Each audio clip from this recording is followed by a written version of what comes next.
Bismillahirrahmanirrahim. Assalamualaikum warahmatullahi ta'ala wabarakatuh. Alhamdulillahi rabbil alamin. Wassalatu wassalamu ala rasulina Muhammadin wa ala alihi wa sahbihi ajma'in. Rabbi syrah li sadri wa yassir li amri wahlul 'uqdatam min lisani yafqahu qawli. Rabbi yassir wa la tu'assir wa tammim bil khair wa bika nasta'in wa la hawla wa la quwwata illa billahil aliyyil 'azim. Alhamdulillah tuan-tuan yang dirahmati Allah Subhanahu wa taala. Kita bersyukur kepada Allah Subhanahu wa taala dapat berkumpul pada malam ini dalam majlis mengasihi Allah Subhanahu wa taala. Sama-sama kita bincang mengenai dengan salatul kusufain, iaitu sembahyang solat gerhana. Bila sebut tentang gerhana ini, dia ada dua, satu gerhana matahari, satu gerhana bulan. Dan pada ketika ini kita sedang diuji dengan gerhana, iaitu gerhana bulan. Sebelum tu kita lihat, bila sebut tentang solat kusuf ataupun khusuf, matahari, gerhana matahari dan juga bulan, Allah Subhanahu wa taala berfirman dalam Quran dalam surah Fussilat ayat ke-37, la tasjudu lisyamsi wala lilqamari wasjudu lillahi alladhi khalaqahunna in kuntum iyyahu ta'budun. Janganlah kamu sujud kepada matahari, jangan kamu sujud kepada bulan. Kamu sujud hanya kepada Allah Subhanahu wa taala yang menciptakan matahari dan juga bulan. In kuntum iyyahu ta'budun. Kamu hanya sembah kepada Allah Subhanahu wa taala. Dalam satu hadis, inna syamsa wal qamara ayatan min ayatillah la yankasifani limauti ahadin wala lihayatihi fa idza ra'aitum dzalik fasallu wad'u hatta yankashifa ma bikum. Dalam hadis riwayat daripada Imam Bukhari dan juga Imam Muslim muttafaqun alaih, sesungguhnya matahari dan juga bulan adalah dua tanda daripada tanda-tanda kekuasaan Allah Subhanahu wa taala. La yankasifani limauti ahadin wala lihayatihi. Gerhana matahari dan juga bulan bukan berlaku kerana kematian seseorang dan juga bukan berlaku kerana hidupnya, kerana lahirnya seseorang. Fa idza ra'aitum zalik, bila mana kamu lihat peristiwa tersebut berlakunya gerhana matahari dan juga bulan, fasallu, kamu hendaklah tunaikan sembahyang, berdoa kepada Allah Subhanahu wa taala sehinggalah hatta yankashifa ma bikum, sehinggalah tersingkap gerhana matahari dan juga bulan tersebut. Hukum mengenai dengan solat gerhana matahari dan juga bulan ini, hukumnya adalah sunat muakkad, walaupun tidak ada larangan yang hukum meninggalkan solat gerhana ini hukumnya makruh, walaupun tidak ada larangan yang khusus, tetapi kerana teramat berat sunatnya dipanggil sunat muakkad.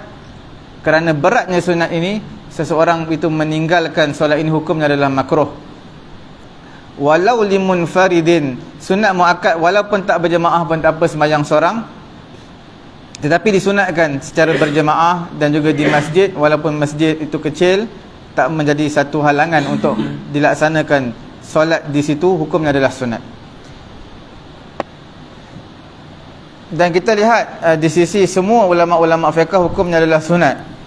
Dan solat gerhana matahari dan juga bulan ini di sisi ulama Syafi'i Hambali adalah sunat, dan satu pandangan di kalangan ulama Hanafi hukumnya adalah sunat muakkadah, hukumnya adalah wajib. Semua ini adalah berdasarkan hadis yang atau ayat Quran yang kita sebutkan tadi. Kemudian hikmah mengenai dengan solat gerhana adalah hikmah mengenai solat gerhana bulan ataupun matahari ini memberi peringatan kepada hamba-hamba, memberi peringatan kepada penyembah-penyembah matahari dan juga bulan. Ingat, matahari dan juga bulan ini bukan Tuhan. Mereka juga tunduk kepada Allah Subhanahu wa taala. Kalaulah mereka ini Tuhan, matahari dan juga bulan, kalau mereka itu Tuhan, pastilah mereka dapat tolak gerhana ini daripada berlaku ke atas diri mereka dan tidak akan dihilangkan cahaya. Bila berlakunya gerhana matahari dan juga bulan, akan hilang cahaya. Begitu juga gerhana matahari akan berlaku gelap, gerhana bulan pun begitu, kerana pantulan cahaya matahari tidak terkena pada bulan. Waktu berlaku gerhana matahari dan juga bulan ini adalah berlaku bila mana masuknya gerhana dan berakhir dengan tersingkapnya, hilangnya gerhana, hilangnya gerhana keseluruhannya. Dan hari ini berlakunya gerhana, untuk pengetahuan tuan-tuan yang dirahmati Allah Subhanahu Wa Taala, fasa-fasa berlaku gerhana bulan pada hari ini adalah gerhana separa bermula pada 5-8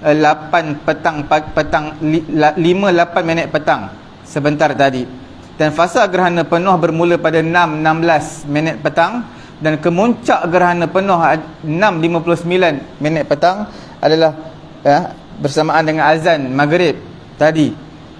Kemudian kita pun tak sempat sembahyang maghrib tadi, waktu yang kemuncak gerhana ini, kerana azan, kerana hujan terlampau lebat sebentar tadi. Kemudian fasa gerhana penuh tamat adalah 7:41 malam. Fasa gerhana separa tamat adalah 8:49 malam. Jadi di sini 8:49 ini adalah waktu yang terakhirlah untuk kita sembahyang gerhana, dan sebelum itu adalah disunatkan untuk sembahyang gerhana. InsyaAllah selepas daripada kuliah maghrib pada hari ini, kita terus sembahyang gerhana sebelum terlepas, walaupun sembahyang isyak dikemudiankan sedikit, kerana diakdamkan, diutamakan sembahyang yang hampir terluput, hampir habis waktu, itu diutamakan berbanding sembahyang-sembahyang yang lain. Kemudian kita lihat cara sembahyang ini, untuk pengetahuan tuan-tuan yang dirahmati Allah Subhanahu Wa Taala, solat gerhana ini ada 3 cara. 3 cara solat gerhana, iaitu cara yang paling ringkas seperti mana cara yang biasa, iaitu niat saja aku solat sunat gerhana bulan 2 rakaat kerana Allah Taala. Kemudian baca doa iftitah, Fatihah, surah, rukuk, sujud seperti biasa. Itu adalah cara yang paling mudah. Seperti mana kita sembahyang sunat-sunat biasa. Cara yang kedua adalah sembahyang 2 rakaat min ghairi tatwilin, tanpa dipanjangkan sembahyang tersebut, tetapi rukuknya ditambah 1 kali, iaitu jadi 2 kali. 2 kali rukuk, 2 kali qiyam setiap rakaat. 2 kali rukuk, 2 kali qiyam pada setiap rakaat. Sujud memang 2 kali dikekalkan setiap rakaat.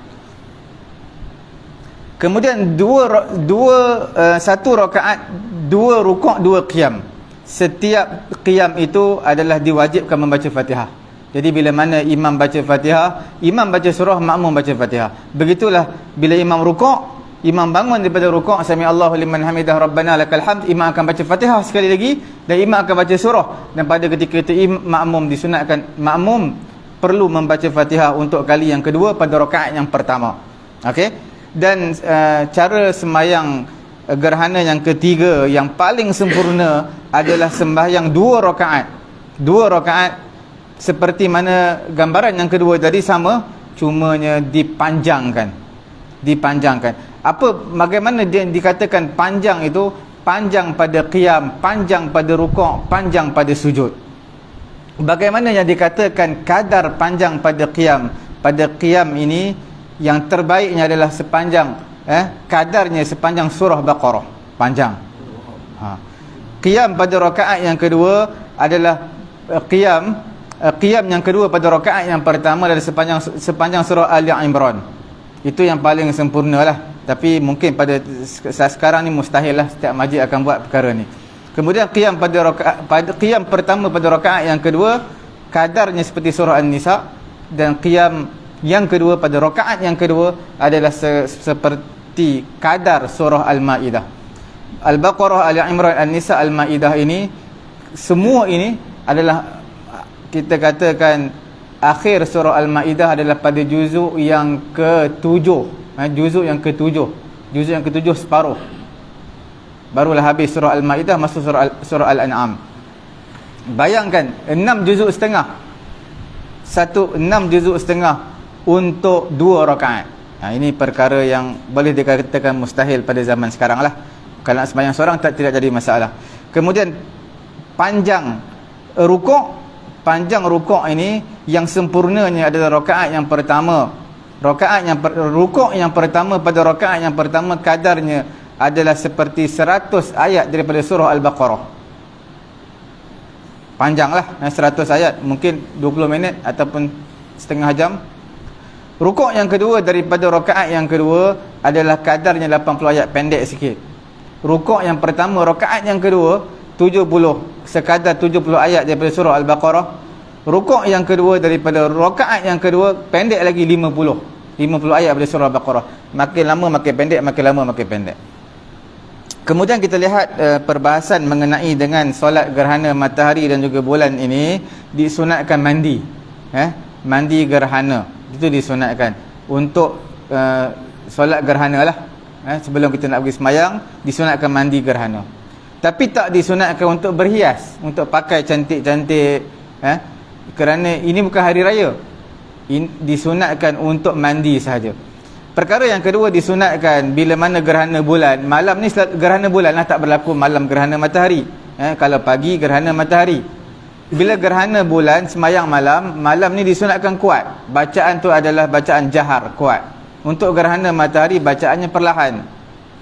Kemudian perkara yang ketiga disunatkan khutbah, imam membaca khutbah dua khutbah, seperti mana solat khutbah 2 hari raya, seperti mana khutbah Jumaat, sama. Cuma bezanya adalah khutbah gerhana ini seperti khutbah hari raya, iaitu dilaksanakan solat dahulu, selepas itu baru khutbah. Khutbah itu membicarakan apa? Menggalakkan manusia melakukan kebaikan, kerana gerhana ini satu musibah, iaitu kena bertaubat. Suruh manusia bertaubat kepada Allah dalam isi khutbah. Suruh manusia banyak akan bersedekah di jalan Allah Subhanahu Wa Taala, dan beristighfar, berdoa dan sebagainya. Kemudian khutbah wahiyya ka khutbatil jum'ah fil arkan la fi syurut. Dari segi rukun adalah seperti mana khutbah Jumaat, kena jaga rukun. Tapi syarat tak semestinya lah. Syarat tidak semestinya. Maksud syarat ni di luar pada khutbah. Contohnya terkentut ketika baca khutbah, tak apa, tak batal. Kerana syarat tak diambil kira. Yang diambil kira adalah rukun khutbah itu. Apabila berlaku pertembungan antara sembahyang jenazah, sembahyang gerhana, yang mana diutamakan dulu, ataupun sembahyang fardu, diutamakan sembahyang fardu, kemudian diutamakan sembahyang jenazah, kemudian diutamakan sembahyang hari raya, kemudian barulah diutamakan sembahyang gerhana. Sembahyang gerhana yang terakhir.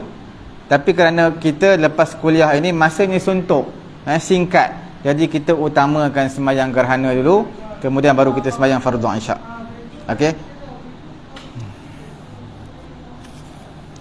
Disunatkan sembahyang ini walaupun secara berseorangan, dan inda hudusi zalazil wa sawa'iq wa rihin syadidah.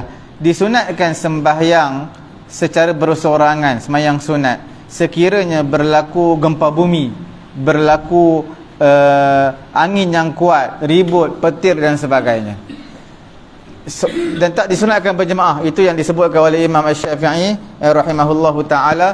Imam Syafi'i ada menyebutkan apa dia mengenai dengan musibah yang menimpa ni, sama ada petir, ribut, gempa bumi. Maka ulama Syafi'i ada menyebutkan tidak disunatkan selain daripada musibah ini gerhana, solat berjemaah.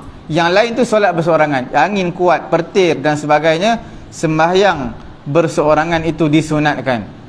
Sembahyang di rumah, sembahyang di rumah secara berseorangan dan berdoa kepada Allah Subhanahu Wa Taala ketika mana melihat angin, petir dan sebagainya. Imam Asy-Syafi'i rahimahullahu taala menyatakan la amuru bi salati jama'atin fi zalzalah. Aku tak suruh solat berjemaah ketika mana berlaku gempa, ketika mana dalam kegelapan malam, gelap sangat, angin kuat, petir. Imam Syafi'i kata aku suruh sembahyang berseorangan, bukan sembahyang berjemaah, seperti mana mereka sembahyang sunat yang lain secara berseorangan.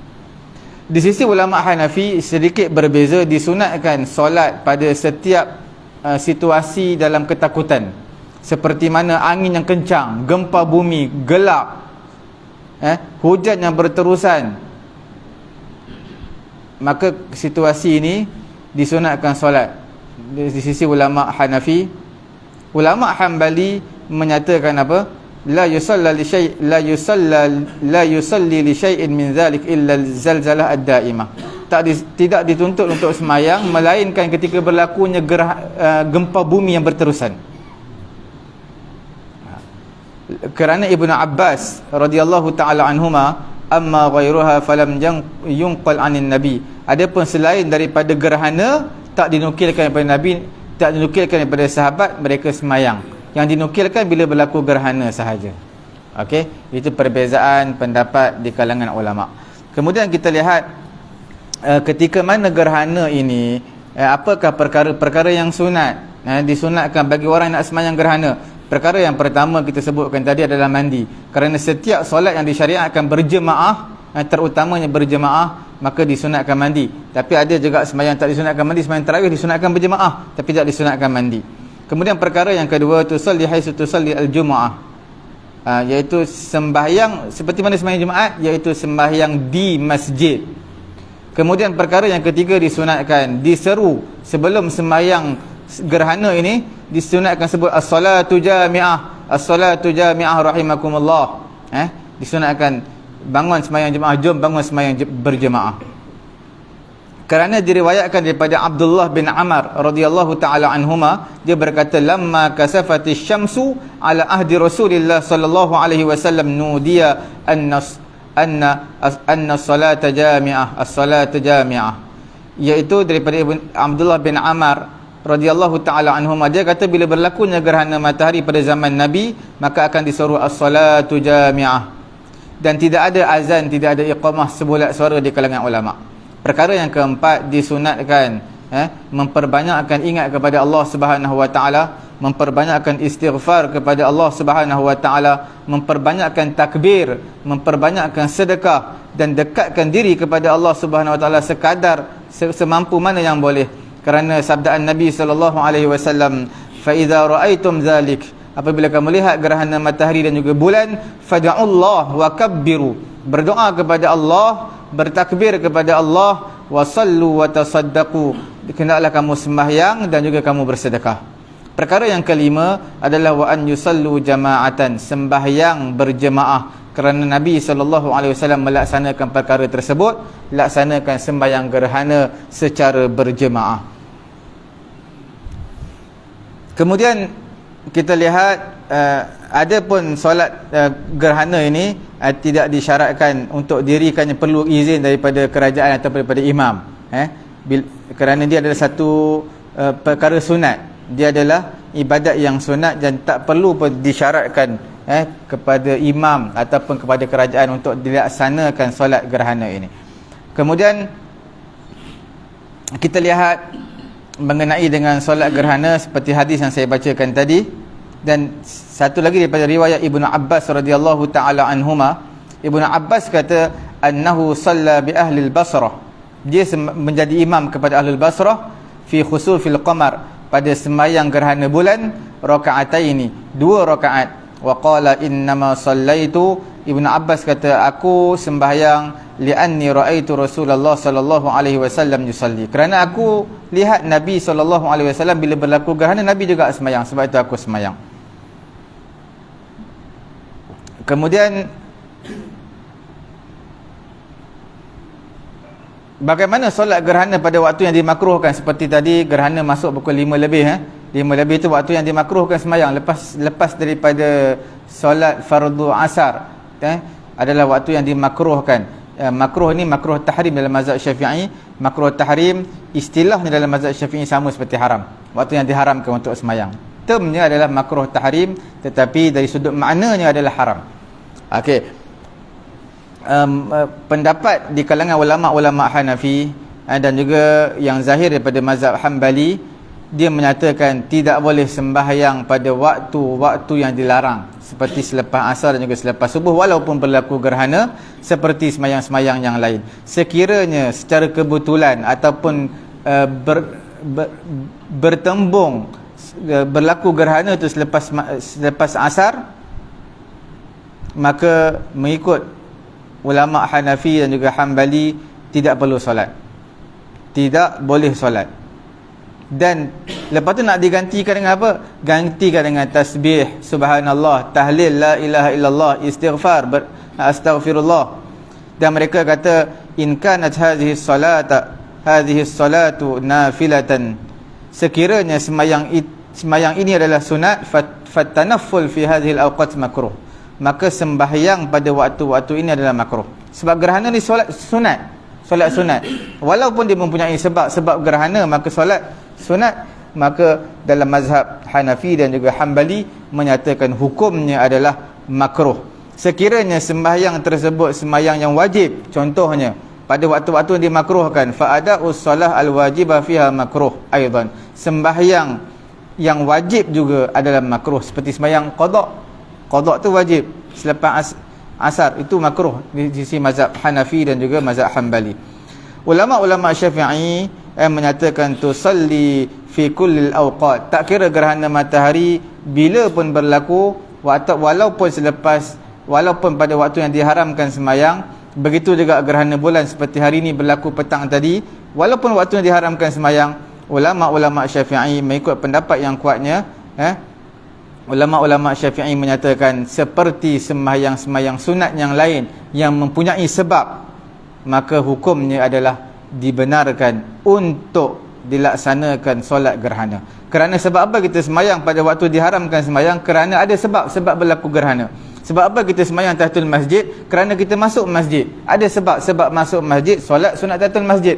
Sebab apa kita solat sunat wuduk pada waktu diharamkan untuk sembahyang? Kerana ada sebab mengambil wuduk, kita solat sunat wuduk. Jadi bila ada sebab yang mendahului, wuduk dulu baru solat, masuk masjid dulu baru solat, berlaku gerhana dulu baru solat, ada sebab yang mendahului, maka dibenarkan untuk solat pada waktu-waktu yang dilarang ini. Sama juga seperti mana solat qada. Solat qada adalah solat qada pada waktu yang dilarang juga dibenarkan. Solat istisqa, solat minta hujan, dibenarkan dalam mazhab Syafi'i walaupun waktu yang diharamkan untuk sembahyang. Itu antara beberapa perkara yang kita sebutkan. Kemudian ulama Syafi'i menyatakan disunatkan berkhutbah selepas daripada sembahyang, 2 khutbah. Diriwayatkan daripada Aisyah radhiyallahu taala anha, anna Nabi sallallahu alaihi wasallam lamma faragha minas solah, apabila Nabi sallallahu alaihi wasallam selesai daripada solat, qama wa khataban nas, Nabi bangun, Nabi berkhutbah kepada manusia, fahamidallah, Nabi memuji Allah, wa asna alaih, Nabi puji kepada Allah, Nabi bertahmid kepada Allah. Summa qala, kemudian Nabi sallallahu alaihi wasallam menyatakan, Nabi kata apa dalam khutbah tersebut? Inna syamsa wal qamara ayatani min ayatillah, sesungguhnya matahari dan juga bulan adalah 2 tanda daripada tanda-tanda kebesaran Allah Subhanahu wa taala.